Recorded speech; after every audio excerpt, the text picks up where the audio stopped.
அவர் சென்ற இடம் தர்பங்கா என்ற இடம். அங்கு 5 அல்லது 6 தமிழர்களுடன் இருக்க மாட்டார்கள். எனினும் ராகுல் காந்தியை குஷிப்படுத்துவதற்காகத்தான் வந்தார். 8-10 லட்சம் ரூபாய் ஏர்கிராப்ட் கொடுத்தாங்க. பார்க்கிங் சார்ஜ் வண்டியே அங்க தர்பங்கா ஏர்போர்ட்ல இருந்து அவர் பை ரோடு போனாரு. அதெல்லாம் விட்டுருங்க. குறைஞ்சது ஒரு 1 கோடி ரூபாய் செலவிச்சிருப்பாங்க. வந்தது என்ன லாபம்?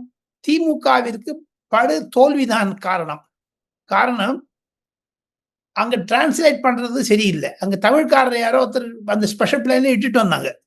ஒரு அட்வொகேட், ஹிந்தி தெரிஞ்சவர், ஒரு முஸ்லிம் இளைஞர். அவர் ஆரம்பிச்ச உடனே தப்பா பேச ஆரம்பிச்சாருன்னு கேள்விப்பட்ட. இருப்பினும் ராகுல் காந்தி அருகே இருப்பதனால் அவர் மிகவும் குஷி அடைந்தார். மு.க. ஸ்டாலினுக்கு இது ஒரு புதிய திருப்பமாக இருக்கும்.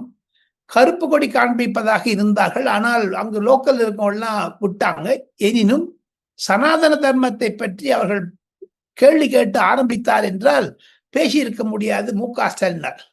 மு.க. ஸ்டாலின் வந்த 3 மணி நேரத்திற்கு பிறகு பீகாரில் உள்ள பாஜக, பீகாரில் உள்ள ஜேடியு நிதிஷ்குமார் தலைமையிலான கட்சிகள் பரபரப்புடன் ஆரம்பித்து விட்டார்கள்.